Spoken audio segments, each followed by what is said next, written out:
మాదిగా మహాశక్తి అనమాట. మహాశక్తి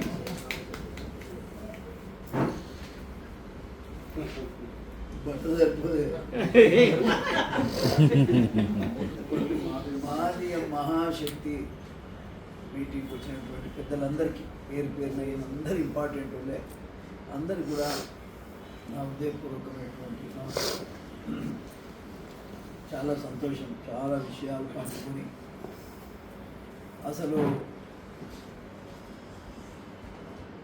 మాదిగల యొక్క శక్తిని పెంచుకోవడానికి,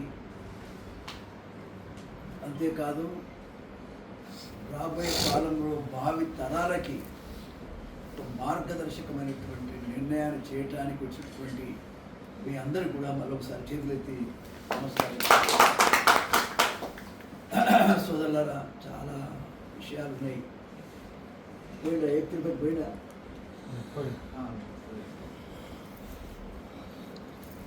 విషయం ఏంటంటే మీకు తెలివంతం కాదు. మీ మనసులో ఒకట ఏదో గాయమైంది కాబట్టి మనం ఈయన కలవగలుగుతున్నాం. మీ హృదయాలలో బాధ ఉంది కాబట్టి ఇవాళ ఇక్కడ ఇన్ని గంటలు కూర్చోవాలి. ఫైర్ లేకపోతే ఏది సార్? హృదయంలో ఒక రకమైనటువంటి ఫైర్ ఉంటేనే ఈ రకంగా ఎంతసేపు అయినా కూర్చోవటమే కాదు, ఏం సాధించాలనే నిర్ణయంలో మీరందరూ కూడా ఆలోచిస్తూ ఉంటారు. ఒక మాట ఈ సందర్భంగా నేను తెలియజేస్తాను. రాజకీయాల్లో నేను అన్నీ చూశాను. నేను అందరితో తలబడ్డా కూడా నేను ఎక్కడ కాంప్రమైజింగ్ లేను. నేను మీరు చూశారు అందశ్రీ మీటింగ్లో నేను ఎవరి దగ్గర పోయి ఒక కాగితం కూడా నేను ఇచ్చినోని కాదని చెప్పాను. నా సొంతం కోసం కాగితం కూడా నేను ఇచ్చినోని కాదు, అమరవీరులైనటువంటి నా కులపుల గురించి మాత్రమే నీకు నేను ఇచ్చానని చెప్పాను. సీఎం గారికి ఇచ్చిన మాట, సీఎం గారికి నేను చెప్పిన మాట డయాస్ మీద. కాబట్టి ఇవాళ కర్మ ఏంటంటే కారణాలు ఏమైనా మనం దిక్కులేని పరిస్థితిలో ఉన్నాం, ఏమి తోచని పరిస్థితిలో ఉన్నాం. అందరూ కలిసి మన కులాన్ని ఒక గోతిలో తోసినట్టుగా కనపడతా ఉంది. ఈ గోతిలో తోయటమే కాదు, ఈ కులాన్ని ఎవడు కూడా లేపలేడు. మనం ఏం చేసినా నడుస్తుంది. వాళ్ళకి ఎన్నికల్లో కొన్ని డబ్బులు ఇచ్చి మరి మేనేజ్ చేయొచ్చు అనేటువంటి అభిప్రాయమే రాజకీయ పార్టీలు ఉన్నాయి. కానీ మన కులాన్ని చూసి కానీ మనల్ని చూసి కానీ కనీస గౌరవం ఇచ్చే పరిస్థితులు లేదు. మనల్ని చూసి భయపడేటోడు అంతకంటే లేడు. కాబట్టి మనకి ఎందుకు దొరుకుతుంది చెప్పండి? అసలు ఒక మాట చెప్పాలంటే మనకి పౌరుషం, రక్త మాంసాలు కలిగినటువంటి మనము ఎవరెవరి గురించో కొట్లాడతాం. 3 ఎంపీలు నీకు రావాల్సినవి రాకుండా పక్క వాళ్ళు దొబ్బుకొని పోతుంటే మాట్లాడినోడు ఒక్కడు లేని రాష్ట్రంలో. ఒక్క వ్యక్తి, ఒక్క నాయకుడు అనేవాడు ఒక్కడు కూడా లేడు. నేనే ఆ రోజు అల్లరల్లరి చేసి ప్రభుత్వం మీద తిరగబడి కూడా నేను ధర్నా కార్యక్రమం కూడా చేశాను. ఇక్కడ చాలామంది మనోళ్ళు చాలా స్పందించారు రాష్ట్ర వ్యాప్తంగా. సోదరులారా, మా అక్కలకు నేను విన్నవించేది ఏంటంటే, ఇంతకుముందు బ్రదర్ అన్నాడు అన్నెంబడి నేను పర్మనెంట్గా ఉంటాను అని.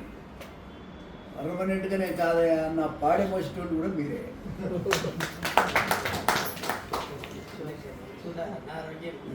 జీవితం అర్థం ఉండాలి.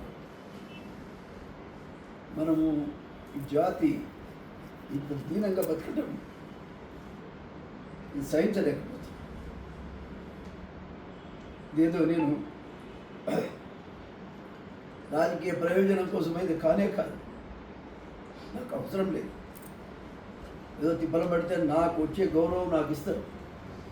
కానీ ఈ జీవితం అనేది నా కోసం కాదు, నా జాతి కోసం బతకాలనేది మీరు అర్థం చేసుకోవాలి. 30 ఏళ్ళు ఎమ్మెల్యే ఉన్నా, 30 ఏళ్ళు ఎమ్మెల్యే ఉండేది నీతికి నిజాయితీకి మారు పేరుగా బతుకుతున్నాను. అంబేద్కర్, జగ్జీవన్ రామ్, చాలామంది మహనీయులు ఆశించింది ఏమిటంటే ఈ వ్యవస్థలో సామాన్యమైన మనుషులు కూడా బతకగలిగే స్థితిలో ఉండాలని వాళ్ళు అన్నీ పోగొట్టుకొని మన కొరకు బతికారు. అంబేద్కర్ కూడా పిల్లలు చచ్చిపోయినా లెక్క చేయలేదు, భార్య చచ్చిపోయినా లెక్క చేయలేదు. ఇవాళ లక్షల కోట్ల మంది మనం బతుకుతున్నాం. అయితే ఇన్ని కులాలలో మొత్తం ఎన్ని కులాలు? తిరుపతి చెప్పాలి, రాష్ట్రం దేశంలో 6,700 కులాలు ఉన్నాయని ఇది చెప్తా ఉన్నారు.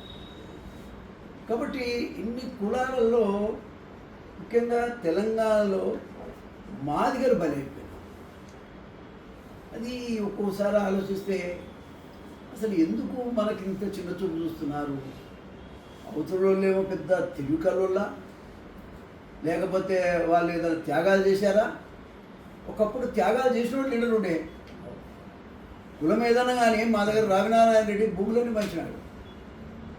మా దగ్గర ఆరుట్ల కమలాదేవి అండ్ రామచంద్రారెడ్డి వాళ్ళ భార్య భర్తలు కూడా మన పేదోళ్ళ కోసం త్యాగాలు చేసినారు.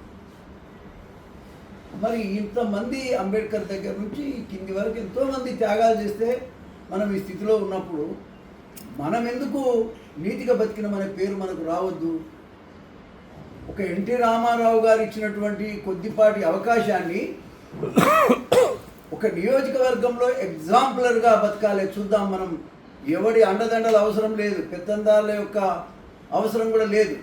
నాకు నేనుగా రాజకీయంగా బతకాలని 30 ఏళ్ళు నేను రాజకీయాల్లో ఎమ్మెల్యేగా గెలిచి ప్రజాదరణను కూడా చూపించినటువంటి వ్యక్తిని నేను. ప్రజలు ఊరవర్షం కురిపిస్తే ఆనందపడ్డటువంటి వ్యక్తిగా అన్ని కులాల వాళ్ళను కూడా ఒక్క తాటి మీదకి తీసుకొచ్చి నా మాటకు ఎదురు లేకుండా నిలిచినటువంటి వ్యక్తిని. ఎవరిని కొట్టి కానీ తిట్టి కానీ చందాలు అడుగు కానీ దందాలు అడిగేటువంటి పరిస్థితిలో నేను ఏనాడు లేను, నాకు అవసరం లేదు. కానీ ఇండిపెండెంట్గా కూడా గెలిపించాను. ఇంత బతికి ఇన్నేళ్ళు ఉన్నటువంటి నేను ఒక్క సీటు ఇవ్వకపోతే కూడా అడిగే దమ్ము ధైర్యం లేదా? ఎంత అన్యాయం ఇది! ఇది అడగలేని పరిస్థితిలో మనం ఎందుకున్నాం అని నేను మొదలుపడతాను, నేను బాధపడతాను. కారణం ఏంటంటే మన వాళ్ళలో చైతన్యం లేదు. మాకు టికెట్ రాలేదేంది మా జాతికి? మాకు రావాల్సిన హక్కు మాకు రావటం లేదేంది? మాకు ఎమ్మెల్యేలు ఎందుకు రాకపోతున్నారు? మాకు కార్పొరేషన్ చైర్మన్లు ఎందుకు రాకపోతున్నారు? ఒకటే మాట ఇస్తున్నా చెప్పి, పవర్ అనేది చాలా ముఖ్యమైనది. నిన్న మొన్నటి దాకా ఏమన్నారా వాళ్ళు ఇలా మనకు రేషన్ కార్డు ఇస్తారు, లేకపోతే ఇల్లు కట్టిస్తారు, అన్నీ మనకేదో పంచిచ్చినట్టుగా దాన ధర్మం ఇచ్చినట్టు ఇస్తున్నారు. ఓట్లెవడి? మనవి, అధికారం వాళ్ళది. కారణం ఏంటంటే మన తెలివి తక్కువతనాన్ని ఉపయోగించుకొని వాళ్ళు రాజ్యాధికారం చేసి మనల్ని తొక్కేస్తుంటే చూస్తూ ఎట్టూరుకోవాలి. కాబట్టి దీన్ని ఎదిరించవలసిన అవసరం ఉంది. నేను ఒకటే ఈ సందర్భంగా తెలియజేస్తా ఉన్నా, మీకు హామీ ఇస్తా ఉన్నా, ఏ కులమైనా ఏ పార్టీ అయినా మన మాదిగ జాతిని అడిగితే తప్ప ఆ పార్టీలకు మనుగడ లేదనిపిస్తా. నేను ఒకటే విషయాన్ని గమనించాను, ఈ రాష్ట్రంలో మనుగడే లేదు. ఖచ్చితంగా రాజ్యాంగపరమైనటువంటి హక్కులు మనం సాధించుకోవాల్సినటువంటి అవసరం ఉంది. అడగకపోతే అమ్మాయిన బోబెట్టదు అన్నట్టు ఇవాళ అడగగలిగే స్థితికి మనం ఎదగాలి. అడగగలిగే స్థితికి మనం ఎదగాలి. ఎదగటమే కాదు, రాజ్యాధికారంలో భాగస్వామ్యమైన మనం తీసుకునే స్థితిలో మనం ఉండాలి. ఇలా పవన్ కళ్యాణ్కి ఏముందండి? మొత్తం కులం అండగా నిలబడటం వల్లనే ఇవాళ డిప్యూటీ సీఎం అయ్యి ఇవాళ వాళ్ళ కులపరంగా రాజ్యం వెళ్తున్నటువంటి పరిస్థితి. అంతేకాదు ముస్లిమ్స్ చూసుకోండి, ఓవైసీ వాళ్ళు ఒక మాట చెప్తే కింది దాకా వాళ్ళ కార్యకర్తలు కానీ వాళ్ళ ప్రజలు కానీ ఓట్లు వేస్తున్నారు. అదే కాదు, ఈ భారతదేశంలోనే నాయకుడై తిరుగుతుండే ఆయన. నిన్న బీహార్లో కూడా కొన్ని సీట్లు గెలిచారు. నేను అనేది ఏంటంటే, మనం ఆ స్థాయి వాస్తవంగా చెప్పాలంటే వాళ్ళు 4% ఉన్నారు అనుకుంటారు ముస్లిమ్స్. కానీ ఇవాళ మనం అసలు 4 కోట్లలో మరి 4వ వంతు మనం ఉన్నాం. కాబట్టి ఈ 50 లక్షలు 60 లక్షల మంది జనం కనుక మనం ఒక్క తాటి మీద వచ్చి మాకు జస్టిస్ కావాలి, మాకు న్యాయం చేసినంటే మేము ఓటు చేసుకుంటాం. మనం రేవంత్ రెడ్డి గారు మనకు వర్గీకరణకు సాయం చేశారు. మనం సాయం చేసేదాన్ని మనమేం కాదంటలేదు. ఆయన కృతజ్ఞతలు కూడా మనం చెప్తున్నాం. కానీ మా హక్కుల గురించి కూడా ఒక మీటింగ్ పెట్టమనే మాట చెప్పాను. అది 2 నెలలు అయింది, దగ్గర 3 నెలలు అవుతుంది, ఇప్పటిదాకా ఆ మీటింగే పెట్టలేనటువంటి పరిస్థితి. ఎందుకు పెట్టలేరు అంటే మరి మీకు తెలవాలి ఏంటంటే ఆ సీట్ల మీద కూర్చున్నటువంటి వ్యక్తులు రేవంత్ రెడ్డి మనకు సహాయం చేయాలనుకున్నా వద్దనే వ్యక్తులు చాలామంది అక్కడ జమైనారు. ఇది గమనించాలి. దీనివల్ల మనం నష్టపోతున్నాం. ఇది మీరు అర్థం చేసుకోండి. ఇవాళ డిప్యూటీ సీఎంగా ఉన్నటువంటి బట్టి ఇవాళ మాది వాళ్ళకి నిజంగా మా కులపులకి మా అన్నదమ్ములకి వాళ్ళకి రావాల్సిన షేరు ఎందుకు ఇవ్వటం లేదు, మనం ఇవ్వాలనే పదం ఎప్పుడన్నా మాట్లాడా? మన సోదరులు మాట్లాడితే వాళ్ళు మన అన్నలే కదా. ఈ కులాన్ని మొత్తం నెగ్లెక్ట్ చేస్తున్నారు, ఇది మంచి పద్ధతి కాదని ఎవరైనా మాల అన్న అడిగిండా? ఎవరు అడగకపోవటం వల్లనే తప్పని పరిస్థితులు మాత్రమే నేను ఈ నిర్ణయం తీసుకోవటం ముందుకు సాగడం జరుగుతుందని ఈ సందర్భంగా తెలియజేస్తా ఉన్నా. కాబట్టి నేను ఎవరికి భయపడటం కాదు, నా జీవితంలో నేను ఆశించి బతకడం లేదు. కానీ ఇంతమంది ప్రజలకు అన్యాయం జరుగుతూ ఉంటుంది, అది కూడా నా జాతికి, నేను పుట్టిన జాతిలో మన జాతిని విధంగా తొక్కేస్తుంటే చూస్తూ ఉండలేనటువంటి పరిస్థితిని కూడా ఈ సందర్భంగా నేను తెలియజేస్తా ఉన్నా. తప్పకుండా వాళ్ళకి సరైనటువంటి పద్ధతిలో మనం గుణపాఠం చెప్పాల్సినటువంటి అవసరం ఉందనేది ఈ సందర్భంగా నేను తెలియజేస్తా ఉన్నా. మీరు గమనించండి, మనం ఎవరికి వ్యతిరేకం కాదు, ఇది రాజకీయ పార్టీ అంతకంటే కాదు.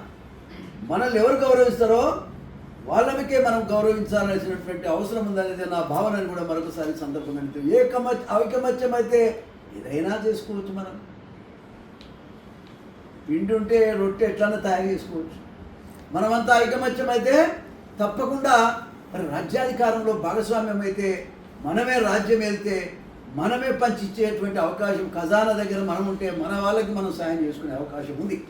కాబట్టి దయచేసి మీరు అంతా అర్థం చేసుకోవాలి. నిజంగా కూడా నాకు ఆరోగ్యం బాగలేదు, ఎన్నో సమస్యలు ఉన్నాయి, నేనేం సంపాదించింది లేదు.